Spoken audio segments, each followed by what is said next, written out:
On this week's show, how to secure a no money down lease option agreement. In the news, we look into the new tenant fee ban. And we're going to be answering all your property related questions.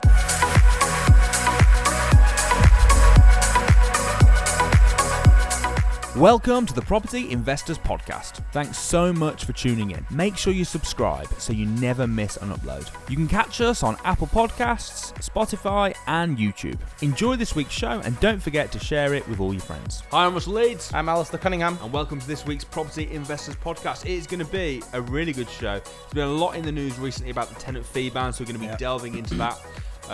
We kind of got inspired by, I'm sure many of you watching this will have been watching or listening to this, will have been watching The Eviction.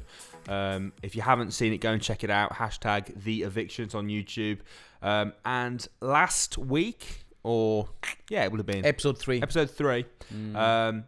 They secured a lot of lease options, and we thought, obviously it's something that we've both done, something that we teach, but we thought we'd delve into a bit about how they did it so quickly, because it was impressive, the speed. It was crazy. I remember when I was actually out with them, because I was following them around for the 3, I think it's the 3 days, didn't they? Something like that, I can't remember. They had a few days to do it. 72 hours. Yeah, but I was following them around, and it's amazing what happens when you put a bit of pressure on somebody to get something done by a set time, because normally they deadlines. Deadlines. There's a lesson here, isn't there? When you set yourself a task, set a deadline to it. But they were like machines. And do you know what? I think it was a bit of a harsh week because we had to evict 3 people.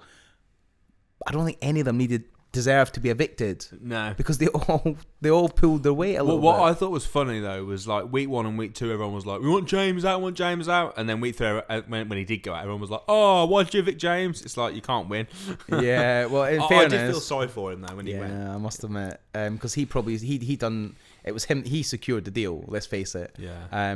He was the strongest candidate on that team. It was unfortunate. There was a few people commenting on the YouTube saying like, why did Courtney just like donate herself to leave? She just said, I'm done, I'm going. Why was that? I mean, I think that she genuinely felt that she deserved, because 3 of them had to go. Yeah. And I think she just thought it's not fair that I'm. It's quite admirable, really, isn't it? That she's I know business, you've got to fight to the end, but if she knows she genuinely didn't pull her weight, then she sort of sacrificed herself for the greater good of the team, so to speak. And we were meant to be last week. I was going to say what we've been up to last week. We were meant to be together, weren't we? We were, but we weren't. Let me tell you what happened, guys. So we were booked to go on a training course in Spain for a whole week. All about becoming a warrior and it was warrior enlightenment camp. Nothing stops you. Get there no matter what happens. Yeah. Push through the barriers. And what time? Face your fears. What time were we supposed to be meeting? So I left my house. I think our flight was 5:00. Yeah. We were meant to be meeting at the airport at 3, weren't we? 2, 3 o'clock-ish. I left my home, and you phoned me when I was on the way and said, "Hey man, how you doing? How you getting? How long will it be to get to the airport?" And I'm like, "I'm literally 10 minutes away." And I said, "I'll see you now. I'm gonna check in. I'll see you when we're see you on the inside." So then I'm sat there at the little coffee shop they've got in there. I think it was a Costa or Starbucks, whatever, with my little coffee. I got a little like peanut bar. And then I was just sitting there, a little peanut bar. Got a little what? So I'm sitting there with my little peanut bar, my little coffee, thinking, where is he? You'll be here soon. Flight's only like an hour away. You'll be here soon. It was 2 hours away at this point. I called you about 2 hours ago. And then I'm listening to music, and then my phone rings, and I thought, he's through the gates. He's just ringing to find out where I am. And he rings up, and he goes, "Hey, man." I went, "Hey, how you doing?" "We have a problem." And I went, "All right." Because can't find my passport. He lost his passport. Him and Anna both didn't have the passports. And they were rummaging around everywhere trying to find the passports. And I figured, because we were flying out on Saturday, the programme wasn't until Monday. Yeah. So I just thought, oh, well, I'll find it tomorrow. I'll just catch another flight. No biggie. Yeah. It was 2 hours, 2 hours of desperate stress looking for it where I could have still caught the flight. Yeah. At which point, I didn't. And then I thought, okay, well, let's think logically. Literally, tore my house. Did you? Yeah. Mate, everywhere. Toys. Well, the kids' toy box. In case they...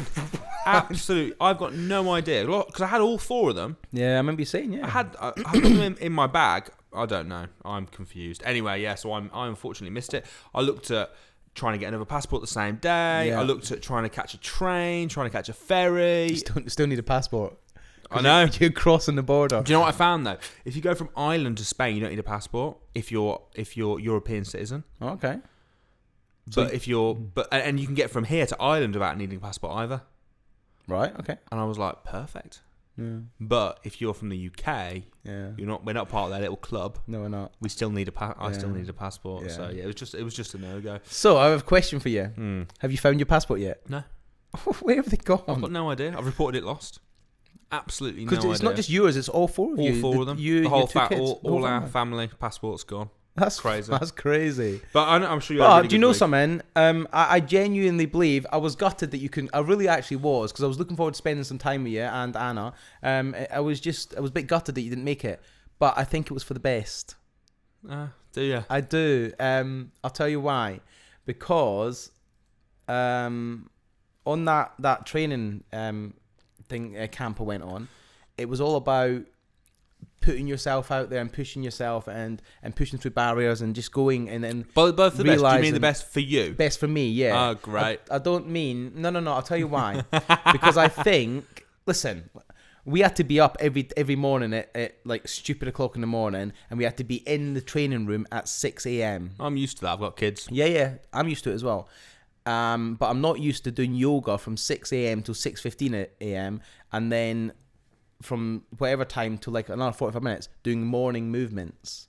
Do you know what morning movements are? Basically, it's where they pump the music like you're in a nightclub and you have to just dance like nobody's watching at that time in the morning. And I don't think I would have played full out if I knew people there. So I think that's why I'm saying it was probably best you didn't come. But I actually gave it everything and I played full out. Well done, man. Well done. That's awesome. And I loved it. And I'm not going to tell you too much about it because I know you're going to go next year. If you've got your passport back, but I know you're going to go next year. Yeah. And I don't want to ruin it for you, but it was truly amazing. Awesome. I'm really glad. Anyway, should we move on with the show? Yeah. Sorry, not to cut you off, but it's fine, man. Yeah. All right. Awesome. So, first time. How to secure a lease option agreement. So, first of all, I mean, it was your team did better than my team. In all fairness. They secured a lot. Like they secured. So on the very first day, we secured a lease option agreement in principle with a guy in. Okay, so let's take it from the very basics. Derby. Okay, Yeah. how did they? Where did they find? How did they find that lead? That was a Gumtree lead. Gumtree. So it was on Gumtree. It was for a property in Derby, just round the corner from Anthony John's actual. No, it was in Crewe. Sorry, it was Crewe. It was just round the corner from Anthony John's house.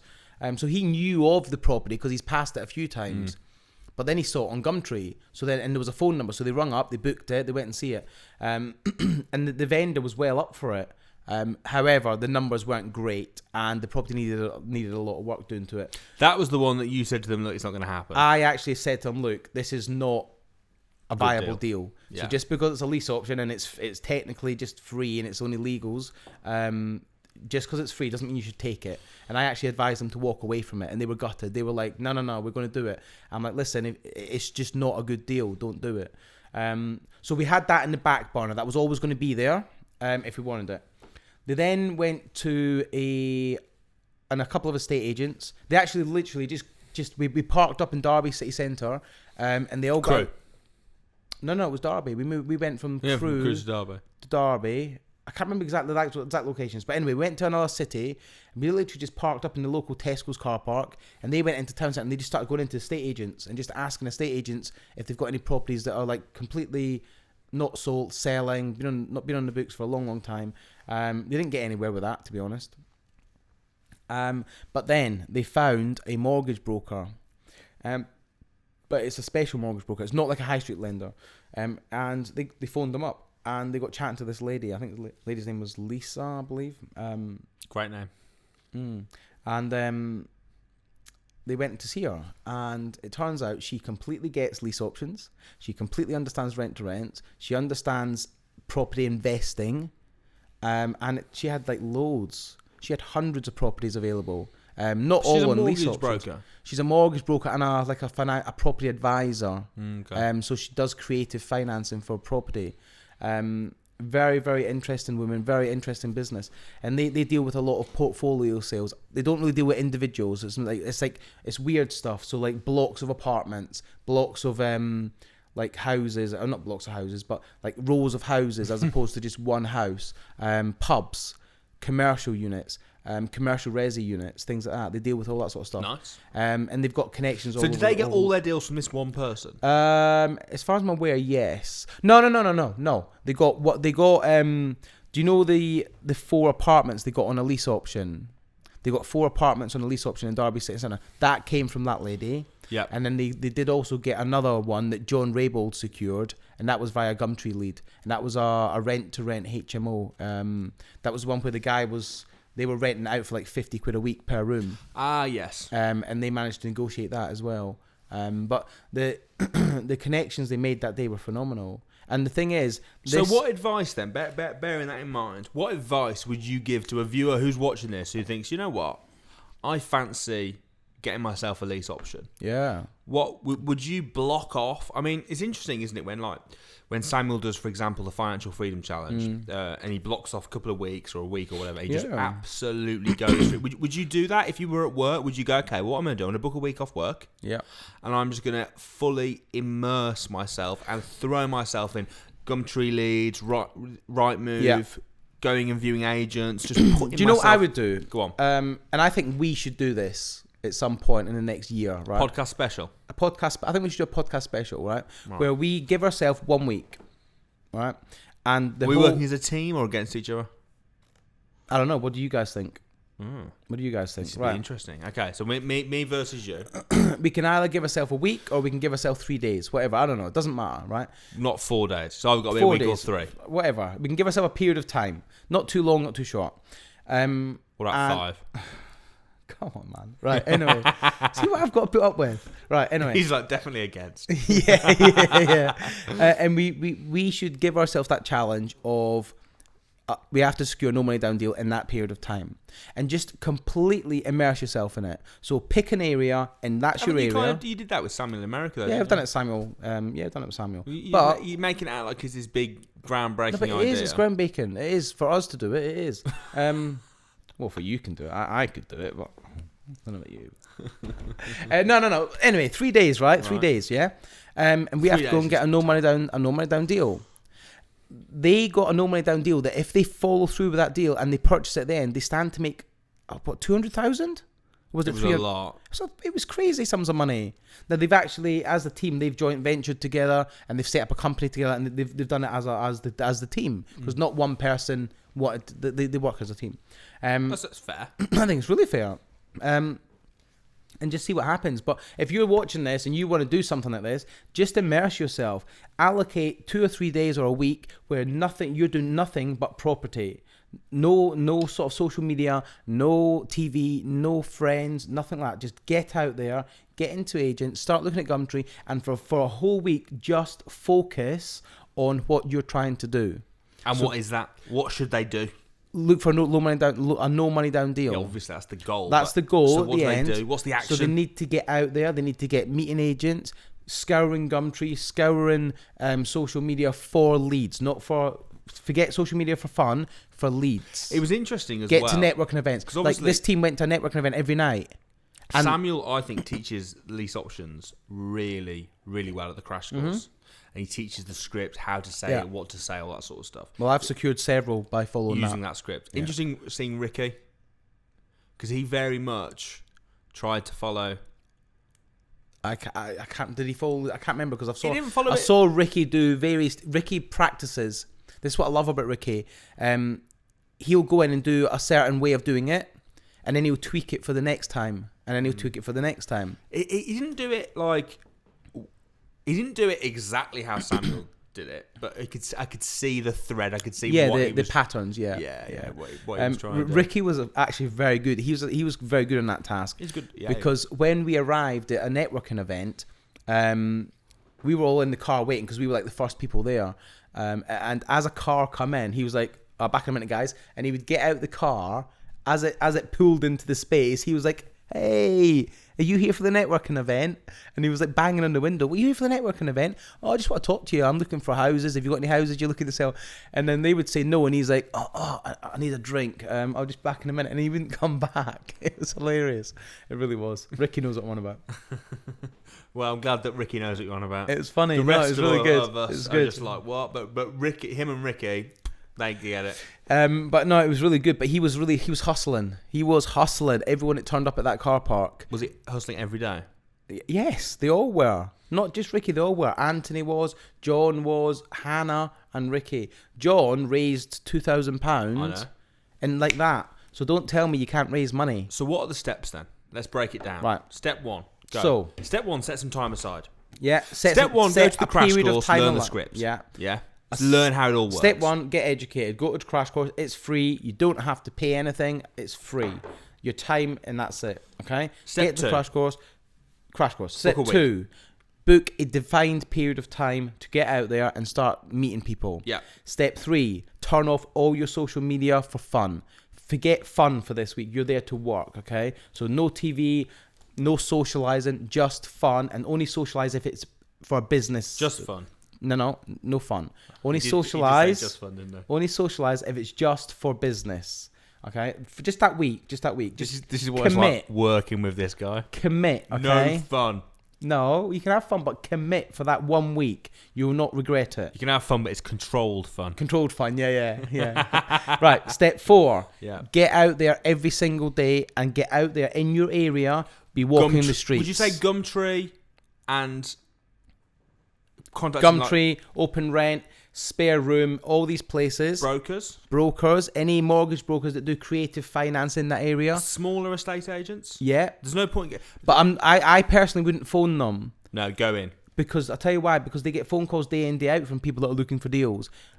Make the effort, dress smartly, go in and actually see if you can sit down with them for 5 minutes, 10 minutes. What? Just you went. Yeah, I was just looking at what you were wearing. Yeah, because you went dressed smartly. All right, so just get in there and actually sit in front of people. People relate to people. If you phone them up, you're just another person on the end of a phone. Get in there and get meeting people.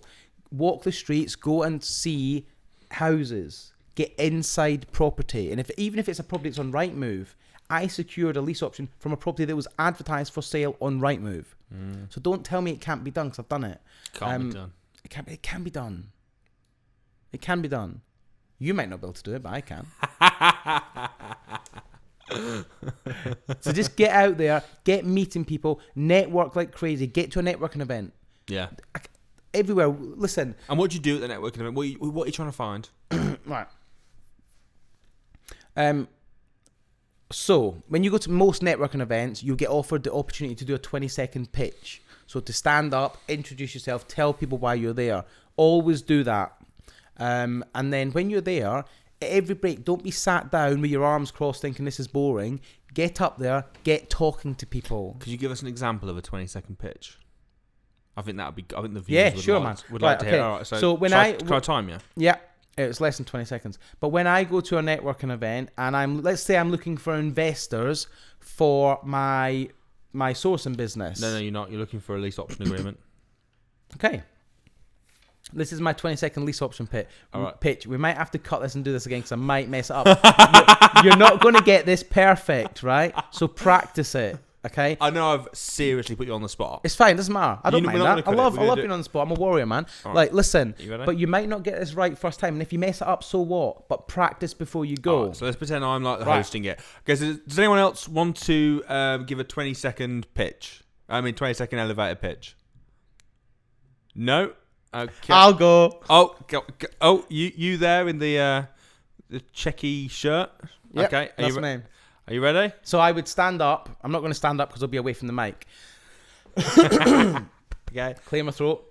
Go ahead, Alistair, with a D. How do you know my name's Alistair? I've not introduced myself. I saw you on this brilliant podcast. You're the sidekick to that Russell Leeds guy. Is that Right, listen. This would be my 20-second pitch. Go. If I'm at an event. I would stand up and say, "Hi, my name's Alistair Cunningham. I am looking for investment properties using creative strategies. So if you're looking to offload a property that may be in negative equity, please come and see me in the break. I would love to help you." 14 seconds.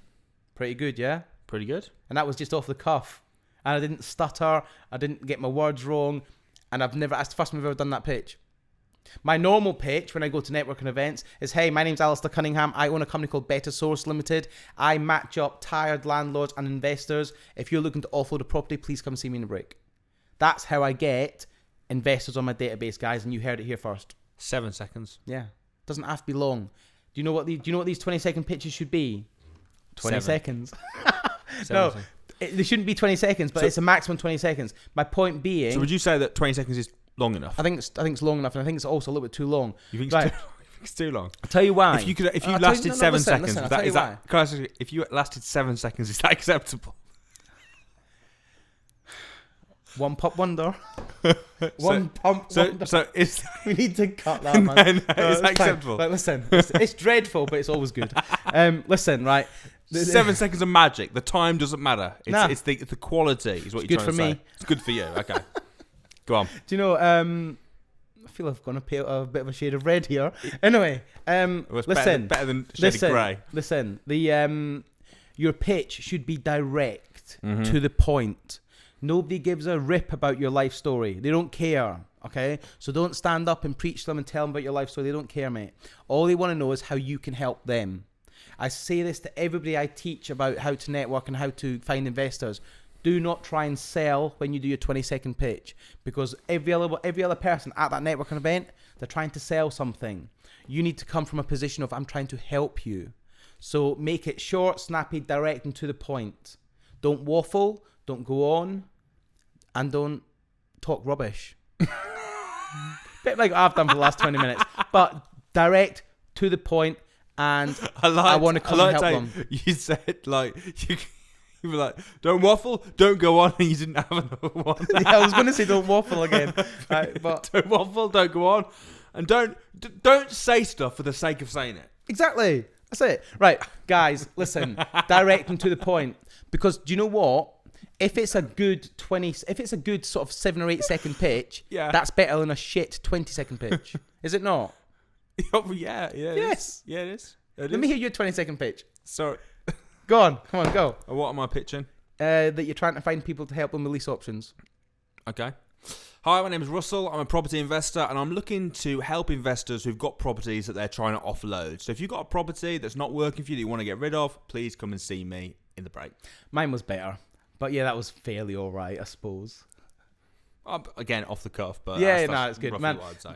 Listen, it's got to be your pitch. Make it personal, but don't waffle. You heard it here first. The greatest irony is us saying not to waffle. While we're talking about lease options, if we got time, and I can perhaps tell you about how I secured one of my lease options. Mate, tell us. Go ahead. Right. We would love to hear it. Good. Right.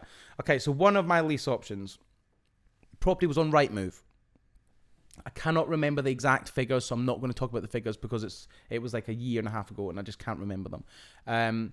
Property was on Rightmove for around about 90,000. I think it was £96,000. I actually secured that property for an investor because it would make a great 4-bed HMO. And we put an offer in. I think it was 91,000 we offered on it, and it got accepted.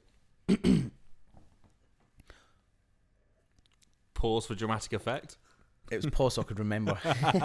Right, anyway, our offer got accepted. I then sold that to an investor as a package deal. Happy days, property's going through. I got a text message from the investor about 4 weeks later saying that the vendors have had to pull out of the deal. Now, the reason the vendors had to pull out of the deal was because they were in negative equity.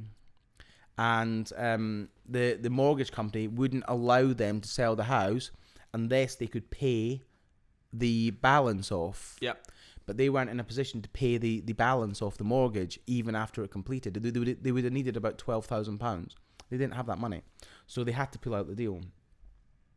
Now, I'm like, Samuel teaches discipline your disappointment. So I was a bit annoyed because I've got an investor where the deal's fallen through. So I've got to then look after him.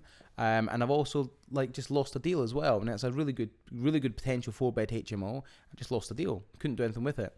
So I had a bit of a mope for a day or two, and then I thought, hang about, I might be able to help in another way. However, it's through an estate agent, so you don't actually know who the person that owns the house is. So I done the usual. I rung the estate agent up. I said, look, I could still buy that house, but it would be through a creative way. I says, is there any chance you can ask the vendor to contact me and see if we can help them? And I assured the agent, look, I says, if it works, I'll still pay your fee, whatever that may be. I'll still pay you for your time, so you're not going to lose any of the deals. I says, and I'm also very happy to sign something to say that I will. What do you think they said? I think they wanted. I would imagine they would still want you to run it by them, so they knew what was going on, and still then be the middleman. Well, they actually said no. They wouldn't even entertain it. So I tried to convince them again. I said, look, I'll even pay your fee now if you can hold. I said, I'll pay your fee now, but you have to put that into like an escrow account or a holding account, and then if it doesn't work, you give me it back. And they still wouldn't go for it. Which I found bizarre. Yeah, it's bizarre. So I was being very open and honest with them at all times. Didn't happen. So then I started looking around trying to find that same property because I knew they'd rented it out previously as a single let. So I started looking around the internet trying to find it in archived web pages, because if you look on the internet you can look at archived pages. And I actually managed to find it on a I can't remember what site it was on, but it was on a site, and I found out who the agent was that was advertising the property, and I just sent them an email saying, look, I'm interested in buying this property. I know they're struggling to sell it because they're in negative equity. Can you please forward my details to them and ask them to contact me? And I never thought I'd hear from them. Never. Could you have used Land Registry? Yeah, but it comes up as I did try this, but it came up as the address of the property. So even if I send a letter there, they're not going to get it. It didn't actually come up as their personal home and address. Told me their name, but then I tried to find them on social media, but there was lots of them because they've got like not a common name, but there's it's not like a name like Alistair Cunningham. No, it's not. Like there's probably only one of me, to be honest. But I mean, I am unique. He is. Do you know what? It's funny. It's funny because like it is quite an unusual name because of Alistair, but so is Russell Leeds and Samuel Leeds. There's not many. Yeah. So anyway, especially your middle name. Do you know his middle name? I didn't realise this till the other day. What your middle name was? I saw it. It's Kerr. No, it's not. Keir. Keir. Keir. Keir. Keir. That's what I know. I pronounce that as Kerr. Alistair Kerr Cunningham. No, it's Alistair Keir Cunningham. Keir. It's very Scottish. Anyway, we're drifting off point. Do you know what I said about your 20-second pitch about not waffling? Keir. Right. Listen. Come on. We need to put that in the description. We also reveal Alistair's crazy middle name. Right. In this show. Let's go. So I found this estate agent. I asked them to get the vendors to contact me, and I honestly never thought I'd hear from them. And about a month went by, and I got a random email from somebody saying, "Hi, I've been given your details by this company. I own this property. I'd be happy to discuss with you if you're still looking to buy the property." And I thought, okay, brilliant. So I contacted them. We had some phone calls. It happened. This property took like 6 months to complete. It took a long time because there was lots of going back and forth with negotiations. Building trust with me. Obviously they've never heard of this before. And do you know what really worked? I wasn't pushy. I wasn't like, we've got to do it. I'm like, listen, I get you don't understand this. I get it because it's an unheard of thing for people, like 90% of the population. They probably haven't heard of it. I said, so go and speak to a solicitor. You can speak to your solicitor if you want, or you can speak to our solicitor we recommend who specialises in this. And she says, well, I'll speak to yours if they specialise in it. So they spoke to our solicitor. And our solicitor is not there to sell our deal for us. No, they're not there to sell it for us. They're there to represent them. One of the things that I always find is really annoying when you get to this stage is when they. Could you give me some water, please? I'm sorry. Is when they do want to speak to their own. They've got we've got a family solicitor we use, and you're like, this deal's not going to go through. Yeah, the reason being is because family solicitors don't understand it because they might specialise in family soliciting stuff, or even if it is their property solicitor, they still don't get it. Yeah. This is a specialised field. Thank you. Give it up to our boy Nick, man. He's awesome. He always gets us drinks, and he's an awesome filmographer. You make it words, don't you? Videographer. What the hell? He's awesome, man. So basically, the solicitor's not there to sell it for you. They're there to represent the buyer, the vendor. Not even, they don't represent us. And in this case, it actually cost me more money. I know, because he negotiated you a worse deal, didn't he? A worse deal because it was better for them. which I'm fine with because I want it to be win-win. All property should be win-win. He's not bitter about it at all. I'm not bitter. I'm not actually bitter at all. Not really at all, because it was good for them, and I don't want them being in a situation where they resent what's going on. I want them to actually feel, do you know what, Alistair really helped me, because I have really helped them. And do you know what? The property's only just been finished because we had to do a bit of work to it. I've paid that money every month to them, every day, on the day, first of each month, every month, no, without fail. So now their mortgage is getting paid. They're not in arrears anymore. They're happy. It just shows, doesn't it? It just shows that you need to be aware of what you can do and just look for get out there, like we said, get out there, get on, and just look for the opportunities. And I'm a great believer of putting your feet on the ground, boots on the ground. Yeah. I don't mean now. You're doing it right now. I mean boots on the ground. So when you're a property investor and you're looking, get out there, get meeting agents, get looking at property, because deals will come to you naturally. Very true. Very true. Well, hopefully you guys have found that helpful. It is now time for this.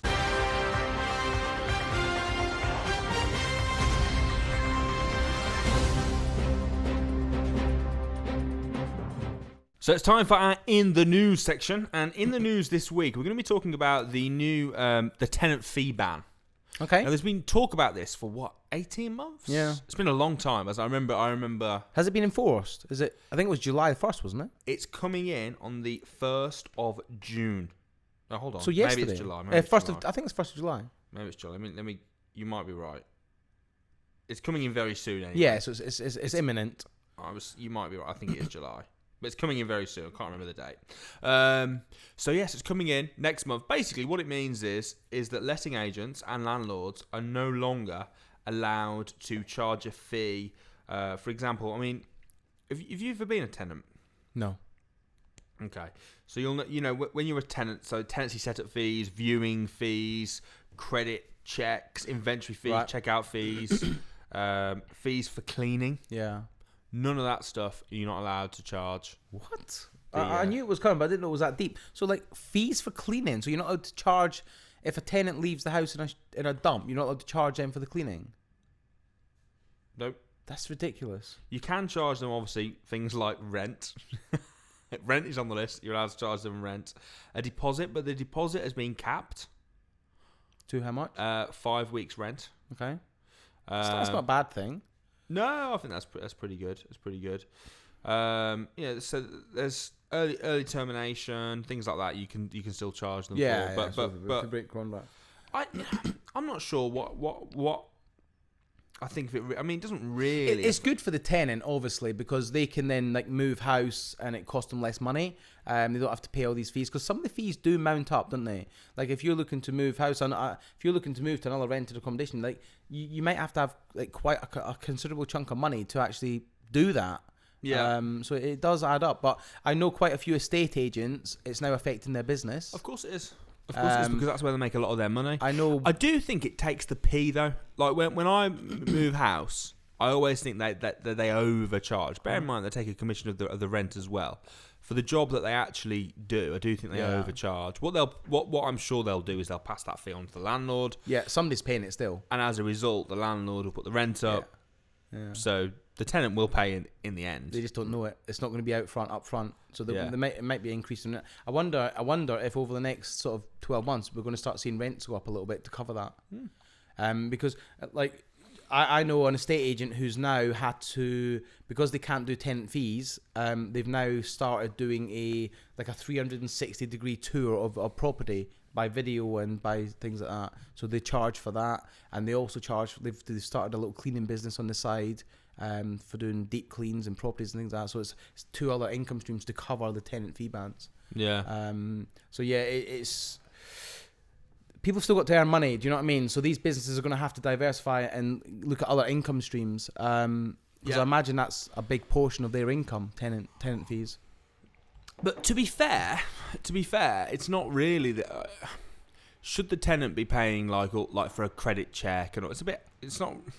Well, it costs money, doesn't it? So why shouldn't they? Well, because they don't want. It's not something they want, is it? Doesn't matter. They want to move house.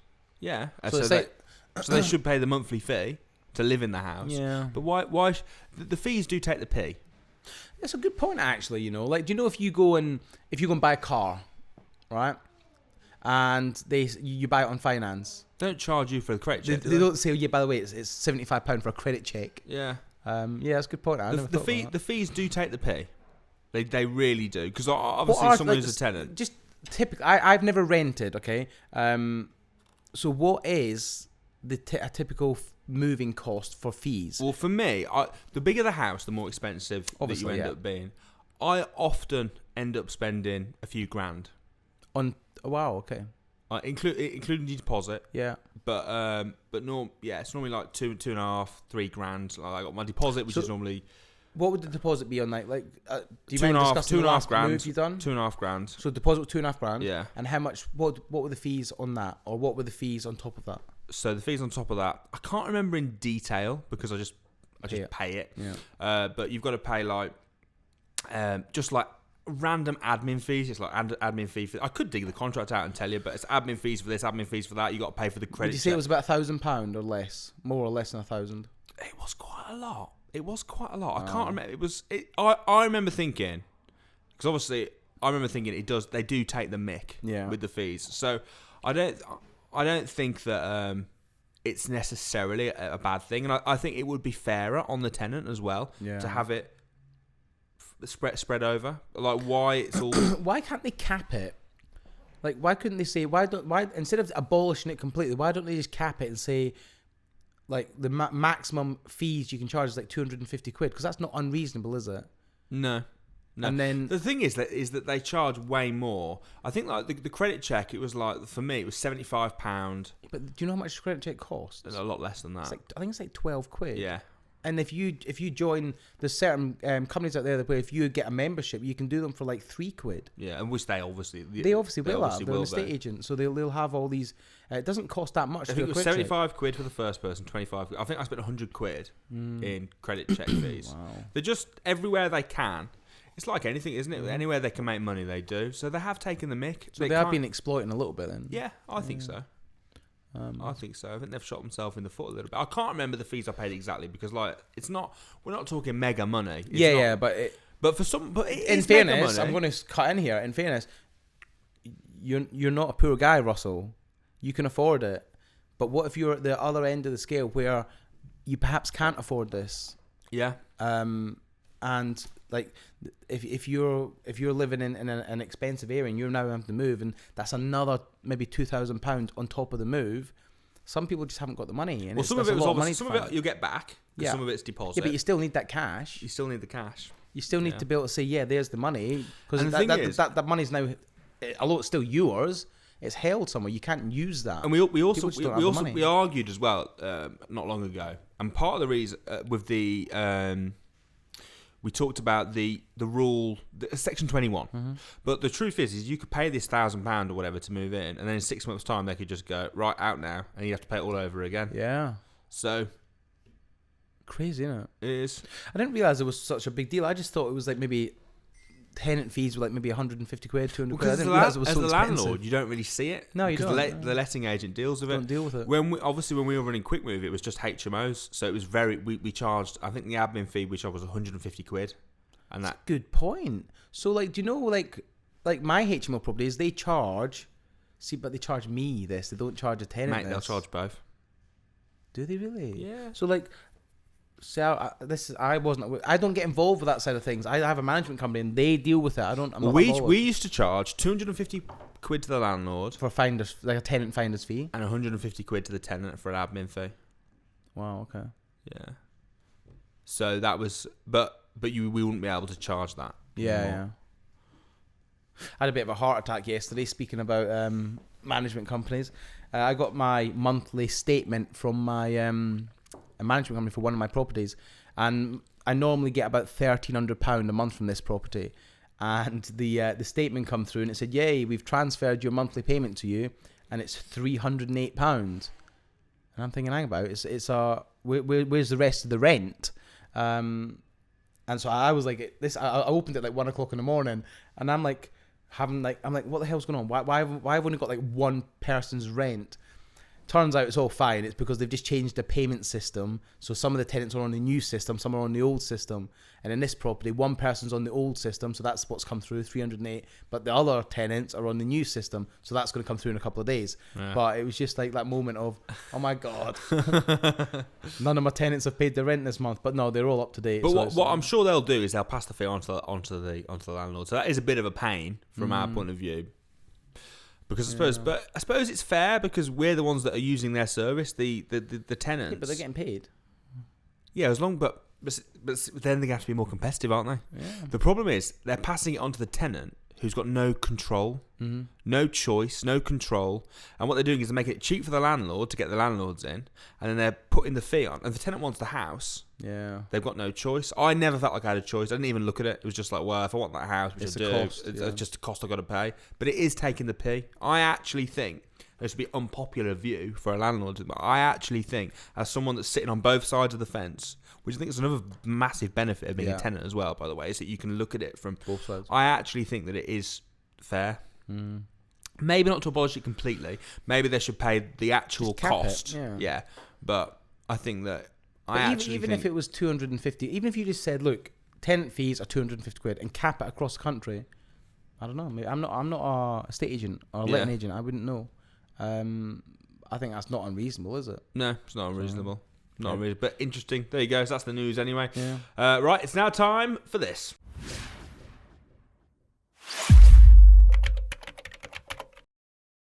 So it's now time for us to answer all your questions. If you want to get your questions answered on another episode, comment your questions below in the YouTube video. We will be having a look through there. But what we mostly do, we do a Facebook Live in the Property Investors with Samuel Leeds Facebook group, where we basically just say, hey, we're about to film the show. Have you got any questions? And then by the time we get to this part of the show, we've normally got a load of questions to go through. So if you want to get on the show, in your name on the show and your question answered, check out that group and look for us out on there. So who has? So we have we've got quite a few questions today. We're going to answer Mike L's question first. Even in your positions of success, do you still receive any type of mentorship? Good question. That's a very good question. Yes. Absolutely. Why is that, Russell? Well, because if you're not growing, you're dying. Yeah, and because we think education is what? Education is vitally important. It's vital. It is crucial. Doesn't matter how successful you are. Samuel still gets education. Yeah, of course. Is he not flying out to America in July for? Yeah, we're going together. You're both going together, yeah. Yeah. We go on training programs, but also the other for me. Here you go. I'm gonna get me freaking started now. Go on. So, I was mentioning this actually because to Nick this morning. Famous saying, it's true as well. 5 people that you hang around with. Yeah. Are what? I can't remember that exact saying, but roughly. Give the point. The result of your success, basically. Yeah. You become the 5 you become people. 6. So if you hang around with 5 positive people, you're the 6. Yeah. If you hang around with 5 knobheads, you're the 6. Yeah. Which of the 5 knobheads you hang around with? 1. But here's my point, right? Nowadays we live in a world where you can connect with people. You don't have to necessarily physically hang out with them. Nope. So for example, Samuel does a YouTube video every single day. Yeah. If you watch that and immerse yourself in that, you're basically hanging out with Samuel. And positive people. Yeah. He becomes one of the people that you hang out with. If you read positive books by authors, you're hanging out with those authors, kind of.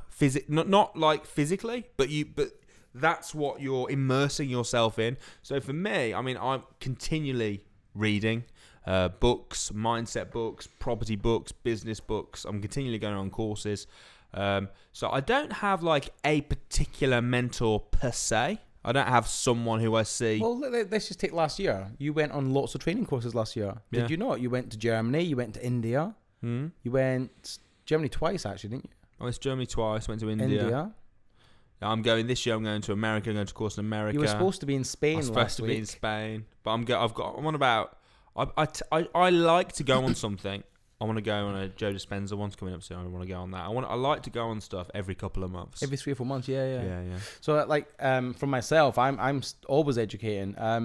We're actually going away. So we're leaving tonight to go and film the podcast live tomorrow in London, and then we're at an event for 2 days in London. Yeah. I was in Spain last week. In August, I'm going to Germany to do what you done last year. Yeah. Then I'm going to India in December. You don't have to travel around the world to do this, but yeah, it's nice. It is nice. It puts yourself in the environment though. So yeah, always. And I've got lots of people that I look up to in different areas. One other little thing I'll say, right? So I've just come back from Spain, and I met lots of really nice people there, and we've all set up a WhatsApp group together. And even that is helpful because it's full of positivity, and it's people pushing you on and being nice to you. I've got same, mate. Same. From Exactly. Not from that one, 'cause I haven't been on that one, but same stuff. WhatsApp groups. You lost your passport. Yeah, no, we know you lost his passport. Did you know that? Great question. Right, though. next one. Yes, for sure. Okay, this is from Leonora Fletcher. I'd like to know what the course of action is with a tenant that suddenly goes into long-term care, into prison, or gets sectioned, or unlikely to return to the property. What can you then do about non-payment if there's, say, 4 or 5 months left to run the tenancy? Can you cancel a tenancy, or do you just have to keep it and live? Well, we actually had that. So we had a tenant who was staying, it was one of our HMOs, and he went to prison. Okay. So we just cancelled his tenancy and filled his room. Yeah, I was going to say, you as long as you don't throw his possessions out, there'll be a clause in the contract that says that if something that there should be a clause in the contract somewhere that says if they go into the prison or sectioned or whatever and they're not there and they can't pay the rent, then there's a way out of it. Yeah. Your letting agent will be able to advise you on that. We don't get the exact legal route, but basically we just cancel his contract. Yeah. And because he wasn't there. Yeah. And because we didn't know where he'd gone at first. Yeah. He just disappeared. The police told us. So yeah. Bizarre. Okay. So yes, you can. Okay. Zach Lauty. How do you say that? Ooh. That is a Lyautuy. Lighty. Yep. Zach. Just moved to the UK. I've settled in Luton. Coming with no money to financially free to FF challenge myself. To financially free challenge myself. Ah, nice. How do you start in property? The first thing you need to do, Zach, get yourself booked on the Property Investors Crash Course. It is that simple. I think that's where it starts, especially if you're doing it with little money. So Nick will put a link to this somewhere on this video. Is that possible, Nick? Thank you very much. Get yourself booked on. There's a couple of spaces, I believe, June and July. We've just released a date in...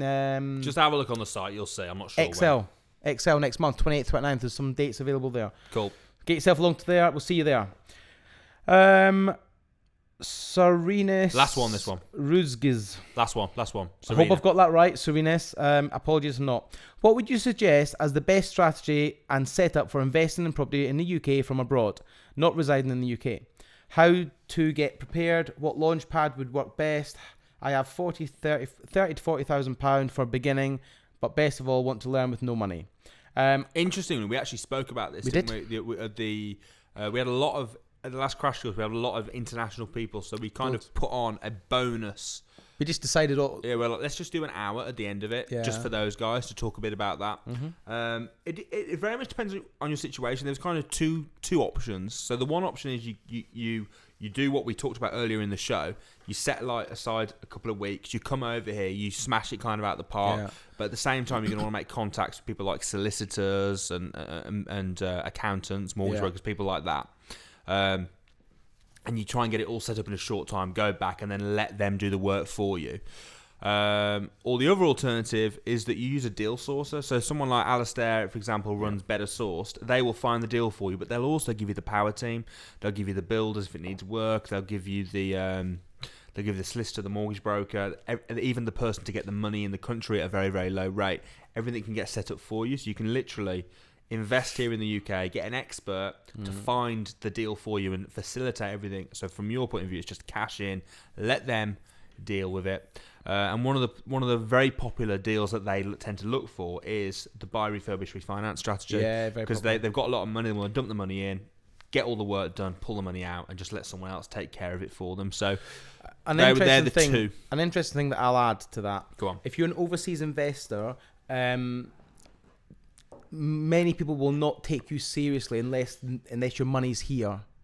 Because especially myself as a deal sourcer, if I get an overseas investor come to me and say, I want to buy a deal in the UK, I'm like, awesome, great, I'll help you. But the first thing we need to know is that your money's in the UK, and you've got like companies set up in the UK. You've got something in the UK.